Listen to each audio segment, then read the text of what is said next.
This flat and featureless moorland is the site of the last battle to be fought on British soil. It was here that the Scottish clans made their last desperate charge.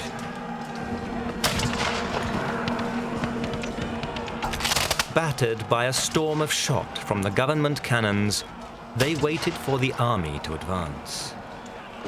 When it finally came, they had to charge across an exposed plain, devoid of cover or shelter, in order to reach the lines of well-drilled regular soldiers waiting to receive them.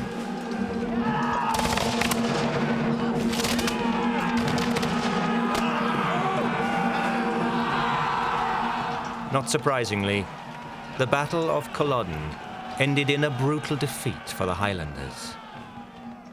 Today, the moor is their grave. It is also the last resting place of the Jacobite cause for which they fought. The Jacobites were the supporters of the deposed King James II, who was a Catholic and who lost the throne of Great Britain for that reason in 1688. James tried to revive his fortunes in 1689 in Scotland and in 1690 in Ireland, but essentially the Protestant forces were too strong, and so he was forced into France to live as a pensioner of the King of France. James's son, also called James, then made a number of attempts to regain the throne, increasingly relying upon the Scots and particularly the Catholic Highland clans to do the work for him. 1708, his proposed landing actually failed to transpire, but in 1715 James came ashore after the main battle of the campaign had been fought at Sheriff Muir, too late to influence the events. Nonetheless, he tried again in 1719 with Spanish help, and that failed at the Battle of Glen Shiel. In 1743, Britain and France became embroiled in yet another major war. And despite all their previous experiences, the exiled supporters of the House of Stuart had long been planning another rising. James, the son of James II, was entirely dependent on the French king for his maintenance because he had no claims to England at all, his father having been expelled. And his son, the young pretender, was Charles Edward Stuart. And essentially, Charles Edward was a debonair young chevalier, as he was known, and it was thought that he might get more support than the rather elderly and ailing James. The French agreed to help.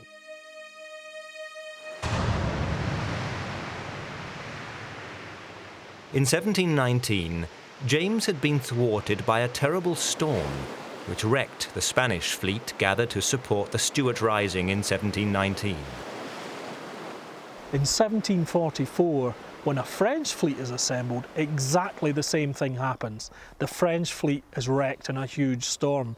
I think that alone would have been enough to tell anyone that the odds are certainly stacked against you. But probably because Prince Charles is so young, he's only 25, he's still got all the rashness of youth. He thinks it's enough merely to make the attempt, and despite all the evidence to the contrary, he feels that the public will rally to his banner.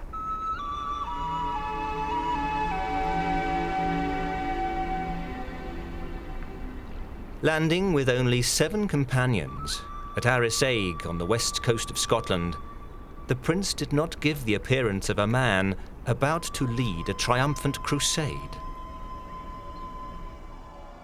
The clan chiefs had agreed to support a rising in the belief that they would be assisting an invasion by French regular troops.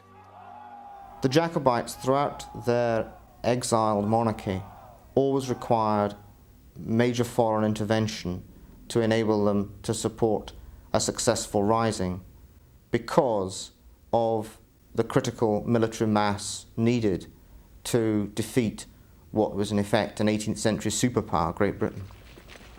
French military intervention was absolutely essential if the rebellion of 1745 was to have any chance of success whatsoever. I think the Highland chiefs were aware of that, and Charles Edward Stuart himself probably knew that.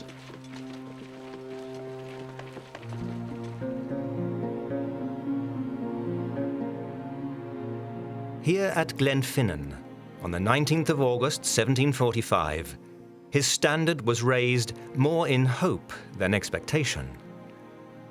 At first it seemed that none would come, but eventually the sound of the pipes floated down the glen.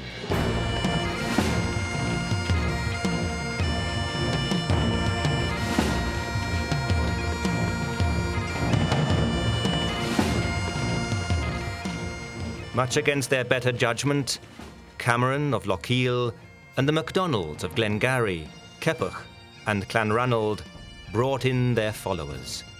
The 45 had begun. Once raised, the small army marched first to Perth. The next move was to make a dash for Edinburgh. As they marched southward towards Perth, additional men joined the prince's colours.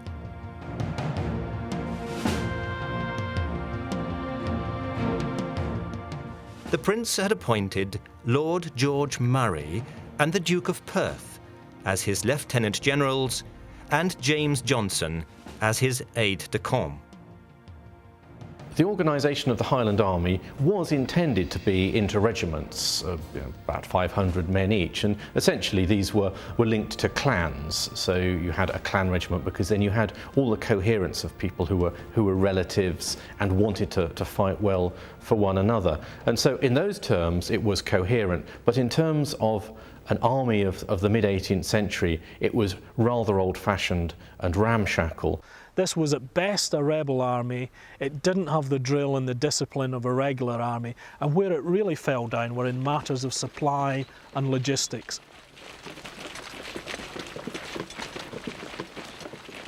The Jacobite army in 1745 is quite often portrayed as if it was a tribal army or a kind of ragbag of very dissimilar units, but in fact we've got two surviving regimental order books from the army of 1745, and that and other evidence makes it very clear that the army was conventionally organised in exactly the same way as most continental or British armies were at the time.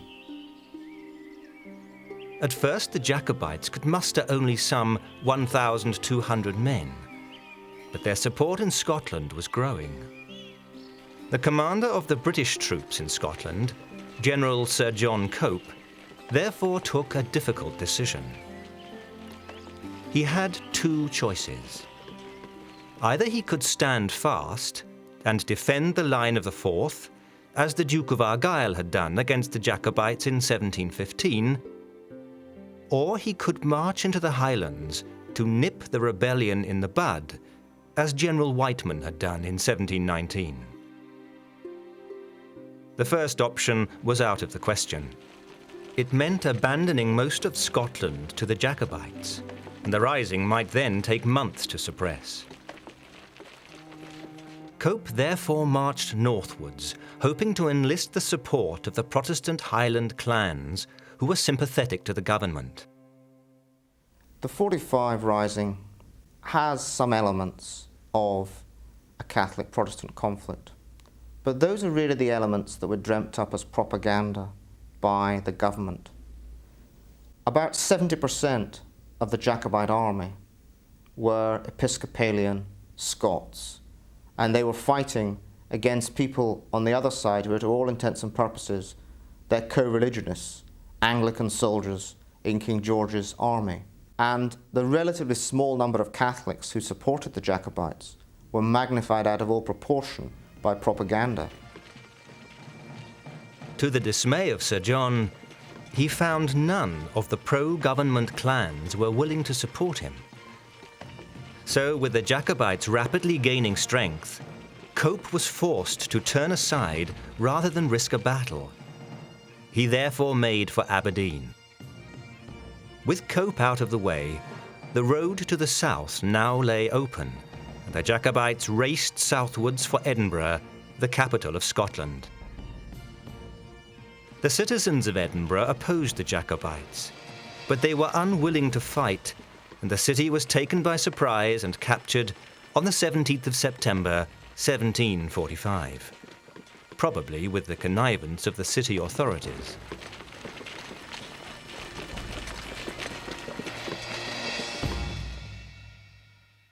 As the Jacobites settled down to the occupation of the capital of Scotland, General Cope had, meanwhile, found enough shipping to take his army south by sea. He had hoped to retake Edinburgh, but instead his troops were surprised and routed on these fields by the Highland army at the Battle of Prestonpans, early on the morning of the 21st of September 1745. Under the skillful leadership of Lord George, the Highlanders had changed position during the night to gain the advantage of drier ground to charge over. The early morning mist over the flat field had helped to mask the approach of the Highland army from a new and unexpected direction. Their sudden charge prompted a panic in the government ranks, where redcoat forces were still struggling to reorganize. The government dragoons were the first to break ranks, but as the Highlanders came down upon them, the infantry soon followed suit. In a brief flurry of flashing broadswords, the government army was reduced to a fleeing rabble. Unfortunately, the ease of the victory was to lead to an overconfidence in the power of the Highland charge. It was to have disastrous consequences later in the campaign.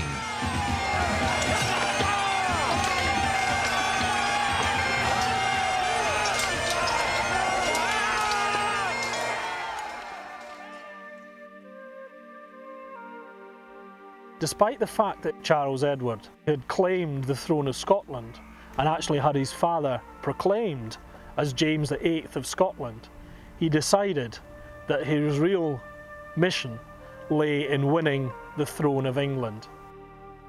Still unsupported by French troops, Charles Edward Stuart viewed his Highland army as the only option for regaining that throne too. But even the prince himself must have suspected its unsuitability for the job. Nonetheless, against the expressed wishes of many of the Highland chiefs, on the 1st of November 1745, Edinburgh was abandoned and the invasion of England began. The invasion of England did have some prospect of success. Charles Edward raised several thousand Highlanders, and that gave him a substantial force. And with the British Army being largely involved on the continent, a sharp movement south might well have succeeded in achieving his aim, which was to get himself to London and challenge what he saw as the Hanoverian usurper.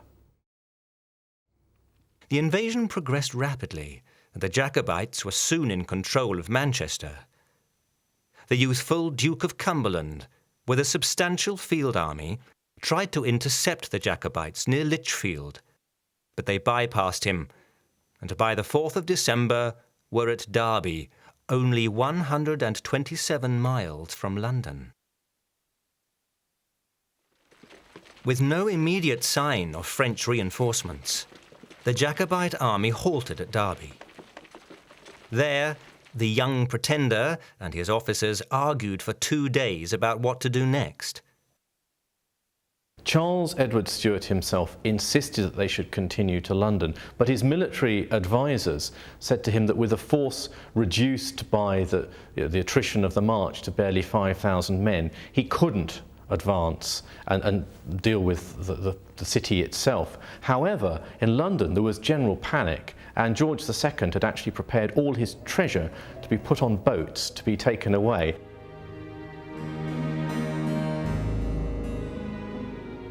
In the end, Charles had to accept the decision of the Highland chiefs, but he evermore considered himself betrayed by the Highlanders and increasingly relied upon his Irish quartermaster general, John William O'Sullivan, in preference to the Highland chiefs represented by Lord George Murray.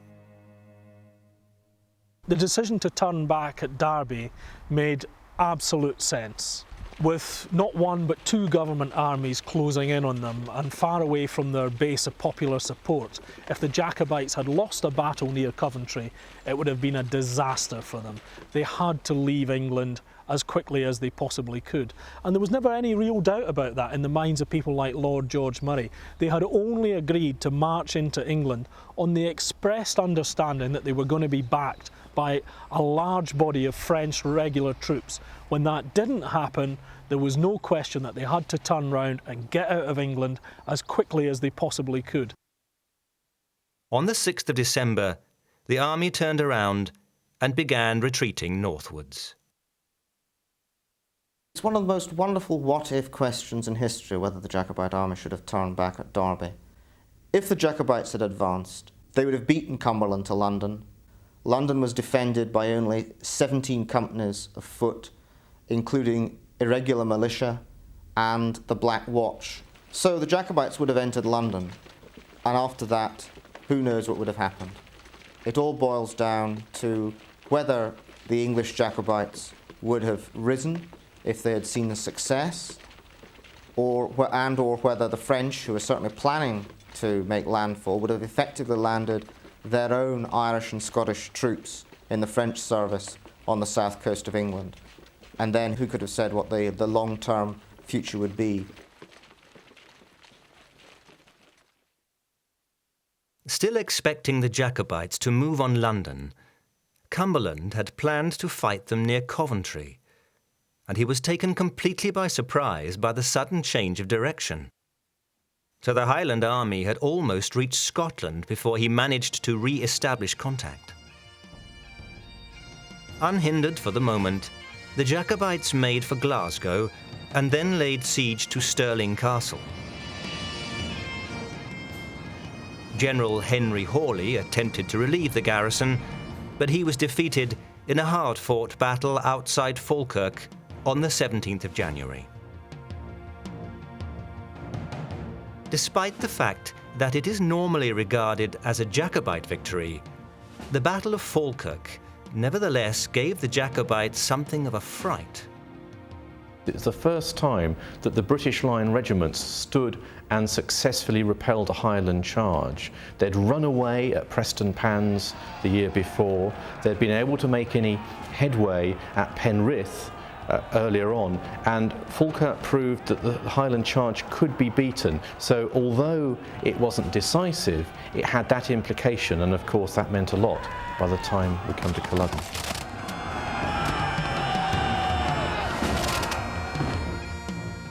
By now, a small contingent of French regulars had finally arrived in Scotland to assist the Jacobites, and it was this detachment which saw off the government troops and thus won the battle for Charles. Unfortunately, the French troops who helped secure the victory at Falkirk were the only French regulars to be sent to assist the 45. The French invasion had again been called off, and the Duke of Cumberland hurried north again to take over Hawley's defeated army. Falkirk strategically was a disaster, because what happened is that the government forces were handed over to the command of the Duke of Cumberland, the second son of George II, and for him this was a personal campaign. He was on a crusade to eliminate the seeds of the Jacobite virus, as he felt it to be, once and for all. All of the predictions that the rising was bound to fail without French help were now coming true. After Falkirk, the Jacobites had two choices. They could either advance into the central lowlands, try to reoccupy Edinburgh, and recruit in Scotland, or they could retreat. The decision to retreat was taken in a panic when an exaggerated report of the number of deserters reached the Jacobite High Command. After they began to retreat, it was clear that only a quarter as many people were deserting as had actually been reported. But by that time, it was too late to go back. So Falkirk was potentially a victory which the Jacobites could have followed up, but one which they had not the heart to do so. The Jacobites retreated northwards to Inverness. Cumberland pursued them slowly, halting for a month at Aberdeen. But on the 8th of April, he left the city, and within 6 days was at Nairn, only a few miles short of the Jacobite headquarters at Inverness. The speed of Cumberland's sudden advance caught the Jacobites by surprise. Although many of their best men were away, there was no real option left but to fight. So, on the morning of the 14th of April, 1746, they marched out from Inverness, prepared to take up their battle positions on Culloden Moor. But the government army did not appear that day, nor the next. The 15th of April was Cumberland's birthday, and to celebrate, he gave his army a day's rest at Nairn before committing them to battle on the 16th. On the 15th of April, while the Jacobites waited in vain for the British army to advance, they hatched a desperate plan. The Jacobite leaders supposed that as his men were celebrating the Duke's birthday, they were likely, as Lord George put it, to be drunk as beggars. They therefore agreed the ill-fated plan to secretly march on Cumberland's army by night and mount a dawn attack on the sleeping camp.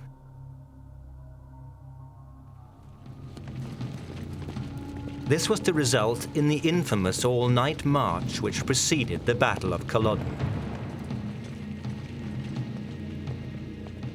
Lord George Murray's plan can be seen in some respects as a bold and daring attempt to catch the government army at a disadvantage.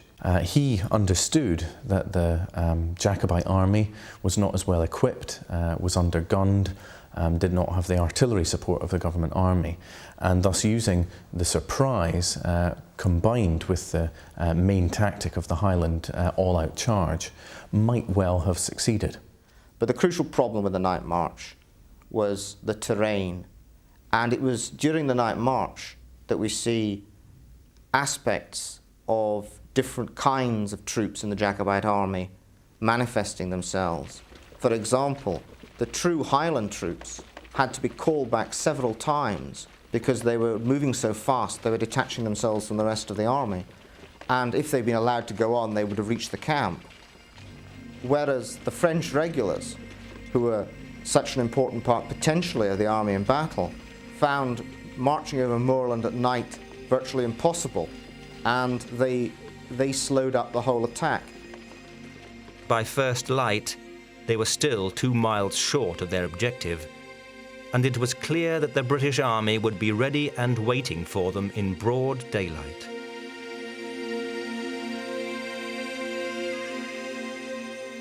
Lord George Murray, therefore, abandoned the attempt and ordered his men back to Culloden. The prince was furious, but there was nothing to be done. After a night spent blundering around in the darkness, all that had been achieved was to exhaust his men on the eve of their greatest trial.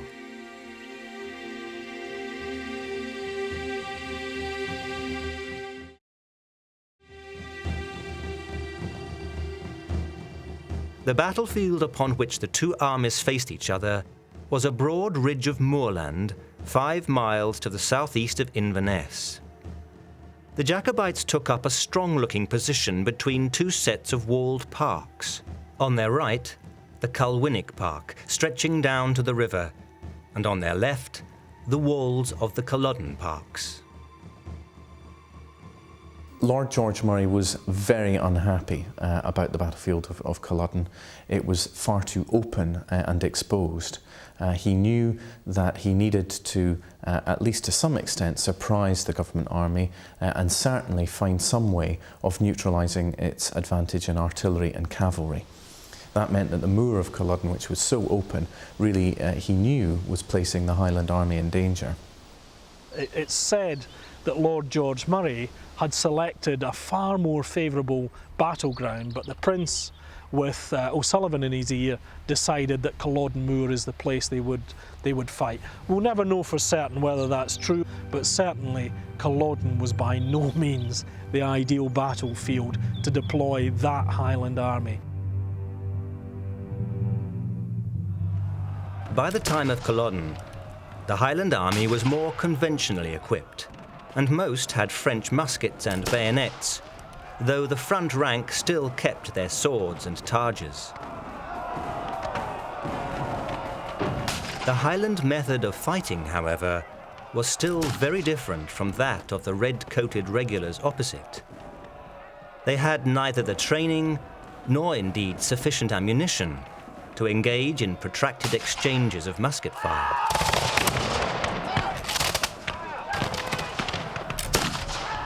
Instead, led by the swordsmen in the front ranks, they came down to within musket shot, fired a single volley, and then ran in with sword and targe, hoping to induce panic in the enemy ranks.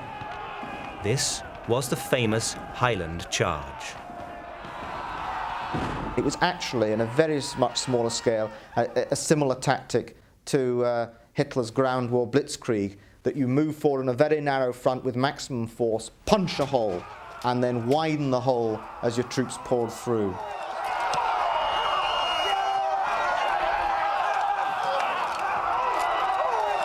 One of the problems with this was that by the time of Culloden, they were facing at least some veterans of the French campaigns who were not going to be as easily frightened. It relied on shock action, and if the government troops were not frightened, if their morale was not already sagging by the time that the Highlanders charged, then this one-shot weapon, this one-shot charge, would encounter difficulties. Behind the Highland regiments in the front rank of the Jacobite army stood a second line of Lowland Scots regiments, armed with French firelocks and bayonets, and stiffened by 2 regiments of French regulars. One was called the Irish Piquets, and the other was the blue-jacketed Royal Écossais, or Royal Scots. All in all, the Jacobites ought to have mustered some 6,500 infantry. In addition, there were a small number of cavalrymen and gunners. Unfortunately, far too many of the Highlanders had straggled off in search of food and shelter, and the Jacobite army probably amounted to little more than 4,000 infantry on the field that day.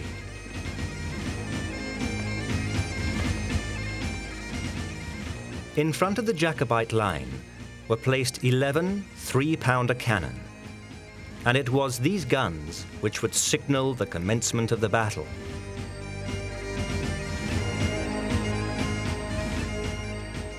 On the other side of the moor, Cumberland had some 6,500 infantry drawn up in 2 lines.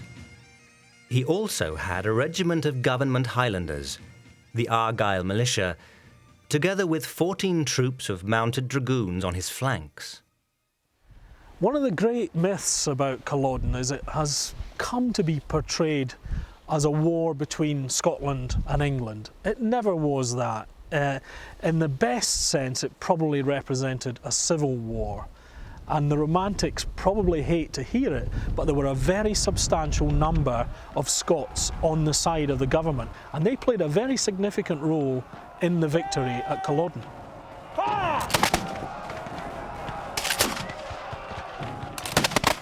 Unlike the civilians manning the cannon of the Jacobites, all of Cumberland's artillerymen manning the 10 guns of the army were well-trained professionals who handled the guns with deadly efficiency. Artillery was a very important battle winner in the mid-18th century, if you had enough of it. I mean, you have to remember that at Culloden there were only a few 3-pounder guns, and they're relatively small weapons. But what artillery could do is it could disrupt the enemy's formation. And indeed what happened at Culloden was that the fire of the Cumberland's forces, artillery, forced the Scots into advance, which they didn't necessarily want to do. So it could be dangerous and it could be disruptive. And at close range, it was extremely bloody.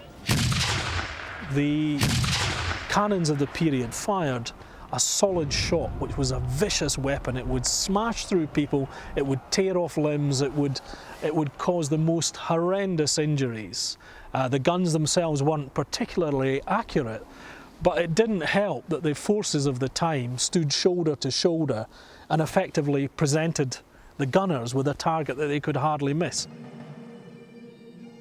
At this period, firepower normally decided the outcome of regular battles, but sometimes it was not enough, and the soldier then had to turn to his bayonet, which was a fearsome weapon. Utilising the lessons from prestonpans and Falkirk at Culloden, a departure on the normal bayonet drill was used. Instead of lunging straight forward at the man in front of him, who would be protected by his shield, each soldier was trained to thrust instead at the swordsman attacking the man on his right. By doing this, he would have a clean thrust at the unprotected right-hand side of the Highlander. It's unclear as to how the new government bayonet drill actually worked out. Certainly the idea of every soldier using his bayonet to protect the soldier on his right and thus stabbing at the Highland clansman with his claymore upraised in his right arm was a very novel idea. Perhaps what's more important is its morale effect on the government soldiers, that here was a drill which they believed would give them the edge against the Highlanders. A great deal has often been made of the Cumberland bayonet drill. There is, in fact, precious little evidence that it worked. Where the Jacobite troops reached the government front line at Culloden, they broke it. And the reason that they didn't break it as effectively as they'd done on previous occasions was because so many of them were being killed during the charge.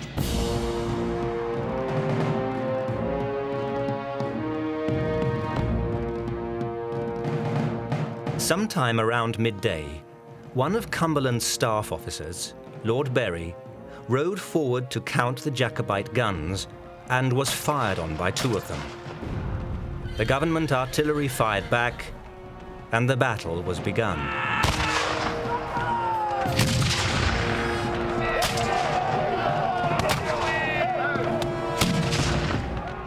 The ill-served Jacobite guns were soon silenced. Now, for as long as the Highlanders stood their ground, the government artillery kept up a steady rhythm of 1 round a minute with the 10 guns. No one knows for certain how long the Highlanders stood facing this bombardment. It could have been for as little as 10 minutes or as many as 20, but they had to endure it because hundreds of men were still hurrying to the moor to rejoin their regiments. This delay was exacerbated by the unwillingness of the prince to give the order to attack. The government bombardment had relatively limited effects in terms of killing people, but it had very serious effects on morale. Standing still under heavy fire, even if not many people are being killed, is not a pleasant experience for half an hour when it's raining and you haven't had any breakfast. As the Jacobite army stood immobile, awaiting the order to charge, General Hawley ordered his 4 companies of Argyllshire Highlanders to break down the walls in the enclosure on the Jacobite right flank, in order to let the dragoons through to attack them. By doing so, he was threatening the right flank and rear of the Jacobite army. The moment had now arrived. The Highland army had to charge or be defeated.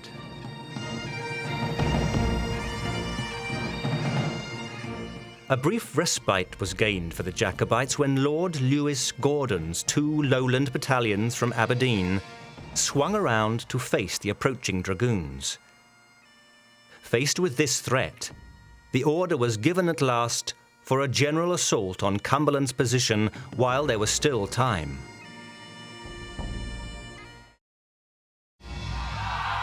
Over the past 100 years, yelling mobs of clansmen had inspired fear and panic amongst regular troops on a score of battlefields. But at Culloden, it was to prove a disastrous failure. The Highland charge effectively needed 3 things to maximise its effectiveness. It needed either to have a downward slope or to have confined space, or to have a short distance. At Culloden, it had a relatively long distance over poor ground, about 500 yards. It had a very wide space because Culloden Moor is very broad, and it certainly wasn't downhill, so it was a disastrous battlefield from that point of view. The moor was not as featureless as it might at first have appeared.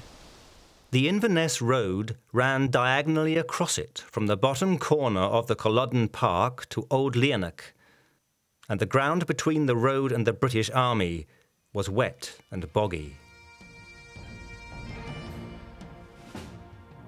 As the Jacobites set off towards the British lines, the Highland left, made up of MacDonald regiments, blundered into the morass, while those in the centre desperately tried to avoid it by swinging to their right. Unfortunately, they at once collided with Lord George Murray's right wing, which was itself veering to the left in order to avoid the Leonach enclosure wall. For a moment, they were all brought to a confused halt, and Cumberland's gunners switched from round shot to grape shot. Grape shot was a very nasty weapon indeed. It was a bag of musket balls which was loaded into the cannon, and when it fired it spread out, causing a storm of musket balls that would lacerate the people running towards you and cause the most horrendous injuries.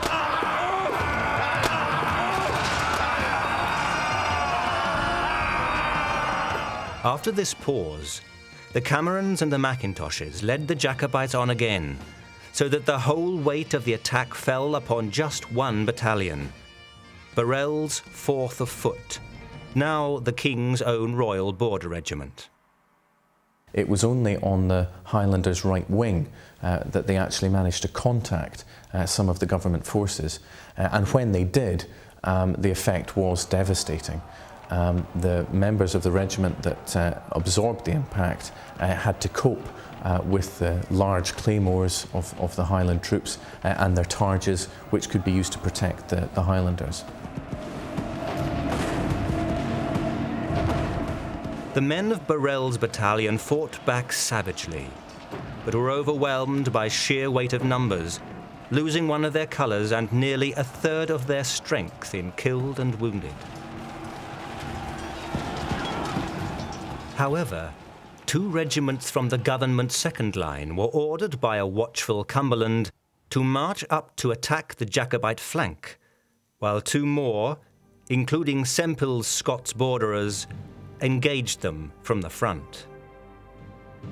There were now ranged around them some 1,700 well-drilled soldiers who proceeded to fire 5 or 6 volleys into the column at point-blank range.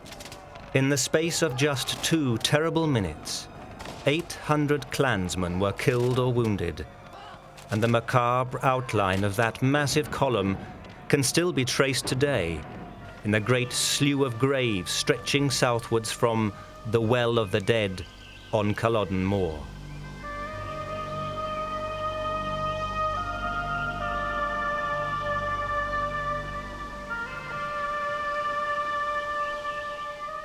Faced with those terrible point-blank volleys of musketry, some Jacobites began surrendering. But most of the survivors turned and ran back across the moor. On the other flank of the Highland army, the MacDonalds struggled to within 20 yards of Cumberland's men, but then the relentless musket fire of the Royal Scots and Pulteney's 13th Foot brought them to a complete halt. Not one of the MacDonalds even reached the British line.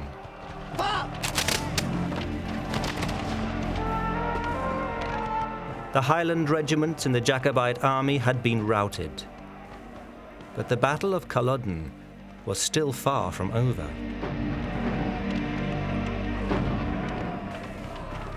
The Lowland units standing in the second line were a rather mixed bag, but there were some good regiments among them, and as the Highlanders came running back, a desperate fight began to protect their retreat.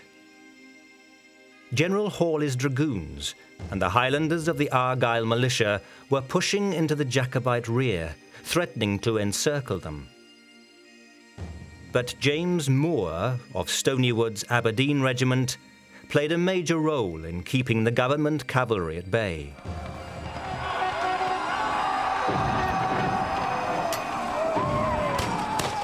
It was at about this time that the Pretender himself made his escape. Lord Elcho, the leader of his own bodyguard, called bitterly after him, "Run, you cowardly Italian." With Elcho's cry ringing in his ears, he rode off the field with a small escort of French cavalry to look to his own destiny.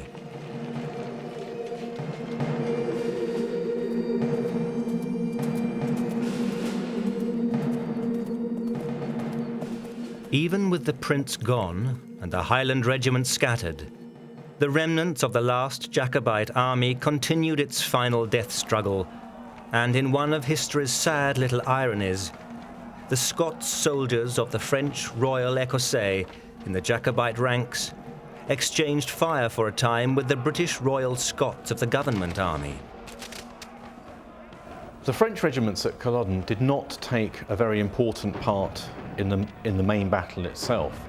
They were kept in reserve, and the idea was that they could be used to follow up the impetus of the Highland charge. Of course, when the Highlanders came back, when they were broken, when they were routed, the French infantry's job then was to cover the retreat, and that's what they and their lowland supporters did, to try and get as many of the Jacobites away safely from the battle as they could.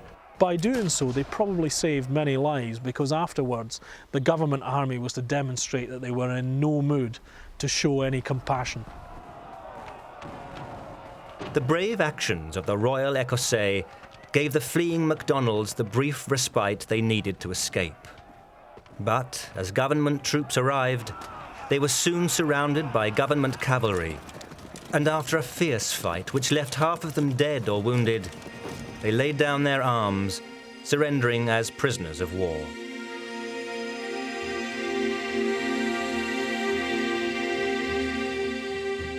Once the Royal Écossais had surrendered, there was nothing left to restrain the dragoons, and they mercilessly rode down the Jacobite fugitives.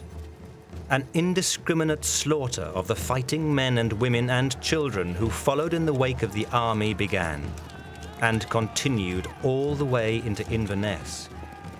No mercy was shown in respect of age or sex, and many innocent civilians were brutally murdered in the ensuing bloodshed.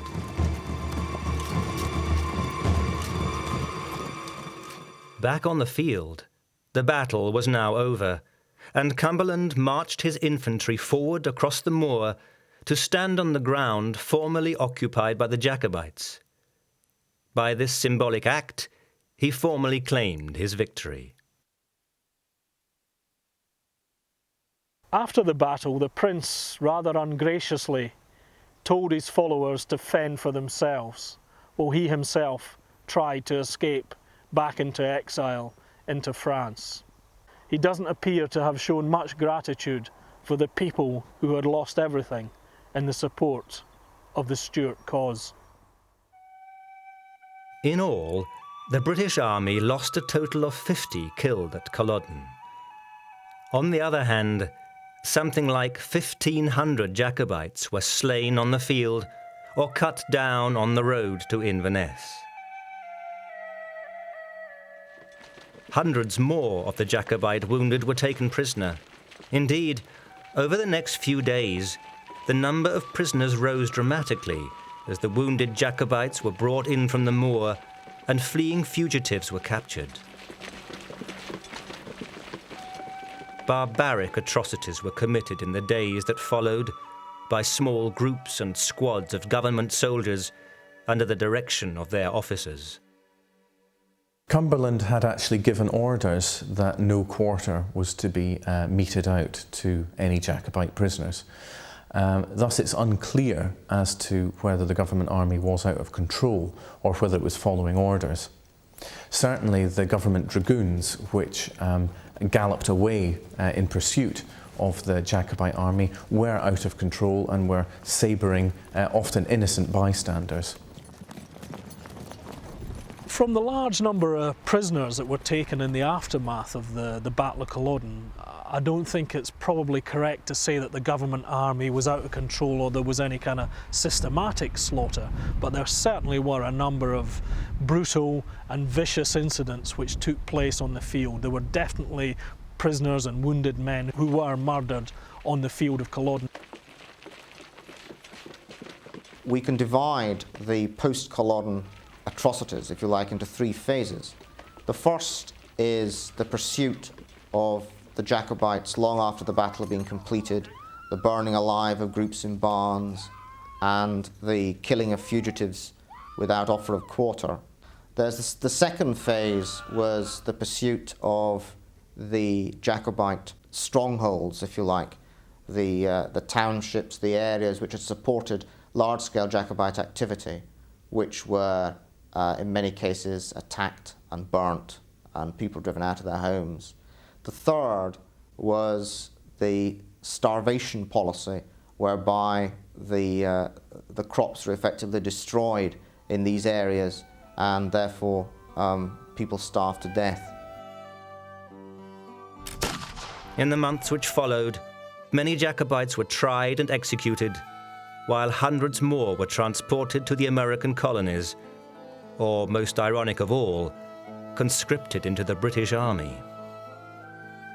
Inevitably, for a man pledged to break the power of the clans forever, Cumberland's pacification of the Highlands was heavy-handed and brutal, but the punitive expeditions served their purpose. The clans refused ever to rise in arms again.